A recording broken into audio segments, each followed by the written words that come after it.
Before I begin, I just wanted to say, sorry if this gets a bit rambly, but those of you who were here in February will remember that we had a lovely venue, but it was right on the edge of Chinatown in Birmingham.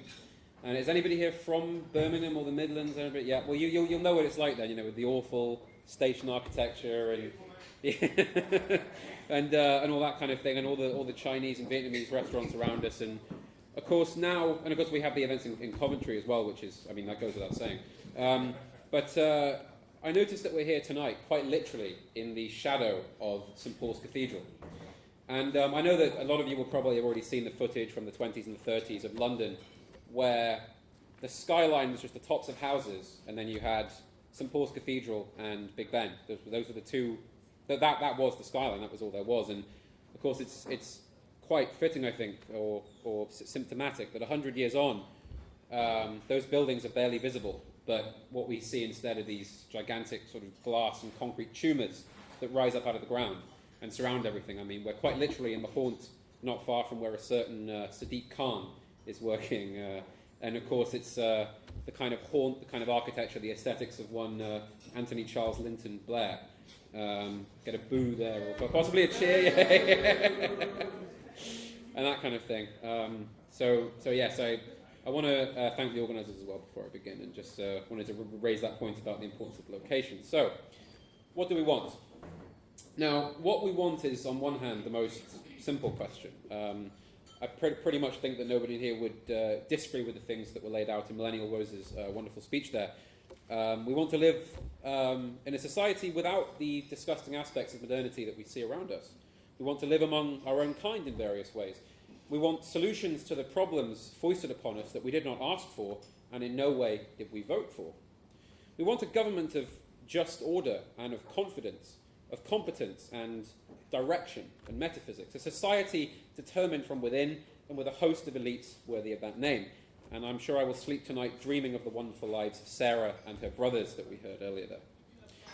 Now, on the other hand, it's perhaps the most difficult possible question that faces us, because even if we all together in this room could try and reach a reasonable consensus on what exactly we want, it would fracture as we grew in strength and organisation, as all things do. It's quite inevitable, I think. And this is exacerbated by the amount of time that various members of the community, and the community as a whole, spends in the online space, which is, I think, a void of unreality, because it allows us to digress endlessly, and it takes people away from more useful, more developed frames of mind into a kind of esoteric spiral which exists simply for the sake of being esoteric. We all know people with, extremely obscure modes of thinking, or, I know I'm a Catholic, so I'll mention the internet trad cats, who will spend hours all day arguing about, why we need to return to this and that. Then they'll get off the computer and live basically the life of a complete normie and achieve nothing.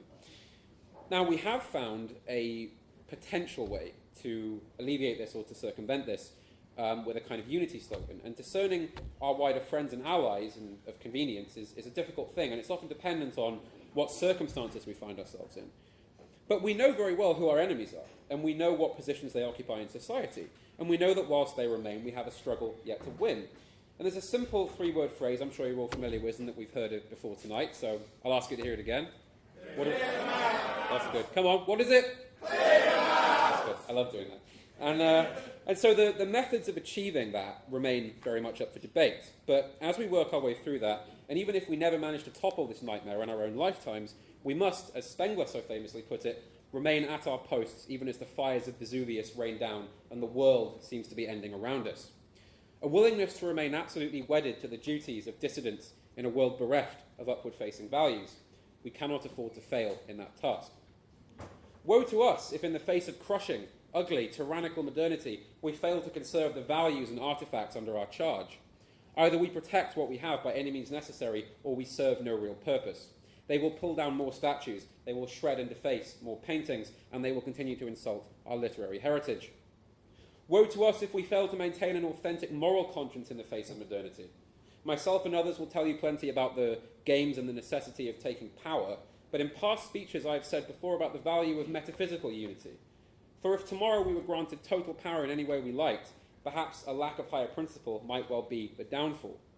If we do nothing but concern ourselves with the lower, purely material aspects of power and of politics, then slowly the things that mark us apart from other groups will be stripped away. Woe to us if we fail to organise properly. There are scholars in this room who tell us over and over again that organisation is the surest way to prevail in a struggle like ours, and they are right. If we do not create a greater machinery, a greater network, a greater set of hierarchies amongst ourselves, I think we will fail. I believe that to achieve what we want, we have to bind together the networks even tighter. We have to provide our own system of, if you like, recruitment and vetting. The watchword must be quality, I think, not quantity. And if possible, we must make every effort to bring in people with some stake and some influence too, and I'll get onto that in a moment. In reality, if every one of us here acted in a particular way and likewise influenced certain things, we would probably have all the manpower it takes to get what we want. Now, there was quite a famous Zionist in the 1920s who quite famously said that 200 men was all it would take to establish the state they wanted in the Middle East, to rule over millions of others. And I think this is generally true, and it is inexcusable at this point to fall for the populist delusion. We need to bring in only the best and the most committed, the most active, and those able to fulfill each level of the hierarchy and the purposes that I think are defined for them. Not that I think are defined for them, but that are defined for them in general. It's not for me to say. Following on from that, then, what we want, it seems, in a nutshell, is power. That's the obvious answer to the question posed at this event. What do we want? It's power. It's evident, since the majority of our discussion and disagreement concerns either using and protecting what little power we have, or seeking new ways to gain power in the system before us. It is the achievement of such power that will allow us, little by little, to maintain ourselves and win the small, grinding battles against the regime. Strategizing far-off takeovers of executive power is all well and good, but I think that more importantly, we should strategize in winning the smaller, more comparatively everyday battles that we face. Power is stopping them from filling our minds and bodies with poison. Power is stopping them from filling our children's minds and bodies with poison. Power is controlling our own money and resources without fear of it having been taken away. Power is knowing and playing well against the enemy. Power is self-sufficiency. Power is the free and easy enjoyment of our artistic, literary, and cultural heritage, not to mention the very land of the country itself. We've watched in recent times as what Dr. Dutton would call lumpen, spiteful mutants, supported by various established bodies, vandalise our art and our artefacts. We've watched as the so-called Tories, if there was ever a greater joke of a name, sell the country inch by inch to foreign entities. They tell us over and over of a so-called housing crisis. But there is no crisis of housing. There is a crisis of atomization and migration. Something like 1 million foreigners poured in just this last year. And as far as I understand it, they will be provided a certain basic standard of living at the expense of the taxpayer. But I have to say, going off script, that when I walk through the streets of Cardiff, it's always native Welshmen I see begging on the streets. Hotels, housing, jobs in various cartels that now exist in our cities, entire streets of what were once working class and middle class houses now belong to the nebulous property portfolios of foreign individuals. Many of them will never set foot here. I know that we're in London, and I'm sure everybody's familiar with the famous white houses on Harley Street, the medical practices now, of course. And, I don't think anybody here, or really most people out there, will be able to ever afford to live in one of those houses. But I was reading a biography of Chesterton not long ago, and it was mentioned that as a startup journalist, basically, with no money, basically a minor reporter on a London paper, he was able to earn enough to live in a building such as that, to support his wife, who obviously didn't work, and to provide for a live-in mate. I mean, it shows you the way that the economic situation's changed. And it's the same all over Europe, because fundamentally the ruling class is beholden only to a principle of international profiteering and cares nothing for the peoples or countries under their illegitimate rule. And we want nothing more than to clear them out. And an interesting question for us as dissidents is whether in general we want the situation to get better or to get worse. And there are convincing arguments to be made for both, but I think that the complacency of many powerful, quote, right-wing figures who do command some wealth and some influence in society is a weakness to us in the same way that apathetic peasantry has often hobbled the militant revolutionary movement in other parts of the world. They ignore us because they can afford to ignore us and ignore the problems we draw attention to. They can run off to places away from the destructive social policies they fail to resist. The great Peter Hitchens recently pointed out in his Roger Scruton address that there are perfectly nice, admirable, and intelligent people who still linger in the pungent discharge of the so-called Tory party. And they have no real sense of the danger, no grasp of how far things have really gone, of how utterly we have been defeated. Even, says Mr. Hitchens, if you can still get a jolly good high-table dinner at Oxford or Cambridge, you can still get your children into reasonably good private schools, and nobody bothers to close down or censor what remains of the so-called right-wing press. Why bother? On one hand, nobody can or will read because of the way our schools render them functionally illiterate, but also because, and I admit the practicality of the recently introduced wrestling terminology here, that they need something of a heel to work against, to service the narratives being played out by the bookers.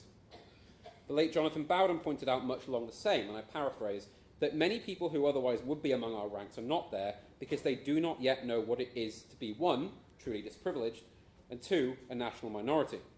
As the power of other groups within the nation grows, a stark reality will set in upon people who now remain transfixed by liberal ideas. And it's no fun to be a minority in your own country, because all of a sudden, politics stops being a kind of far-off hobby and becomes a means of survival. Bowden said that the spirit of awareness will grow, but it will only feed into the consciousness in a number of select minds, because the bulk of people are not drawn in to be in a vanguard formulation. People only listen to vanguards when they're desperate. They will only listen to vanguards when they think there is no other hope. They would love for many of the problems of contemporary Britain, many of which revolve around processes of economy and immigration, to just be solved. But they would love somebody to come forward magically without any trouble or fuss and solve it for them. And it's a bleak thought, but it's one very much worth considering. If the regime is somehow able to return to, as AA puts it, Fresh Prince, return to that heady apolitical intoxication of the early 2000s, if the Dark Lord Anthony Charles Linton Blair, known taxonomically as Tony, is perhaps the only man who really knows how to hobble us in that respect, because he knows that as the so-called culture wars dragged on and the country slides further into economic hardship and politicization, the regime as a whole begins to look weak, and more people of influence may be seduced by the likes of us. Simply then, we want a blessing. Some might call it a miracle. We want an assault on two fronts. We want a solid base of organisation and committal to this cause without question, but also a window of opportunity that lets us put our feet forward. As I said, we must defend what heritage we have left to defend, but there must always be a mind to advance, always a mind to play the offensive game and gain some momentum. Any opportunity to solidify our place and purpose must be taken. Any opportunity to kick back at the regime on any scale must be taken, whether that is stopping the desecration of an artwork by any force or making a mouthpiece of the elite suffer the appropriate consequences of their bottom-feeding ways. We want to stand up among the ruins and never again fall down among them. And perhaps in the end it will only be us left standing, but in any case, that will be a victory. And I leave you with that thought to consider as we go forwards. Thank you very much. Very rousing speech there from Mr. Callahan, well done. It was the first time I've heard that. He actually wrote that this afternoon. You didn't believe it. Last minute homework.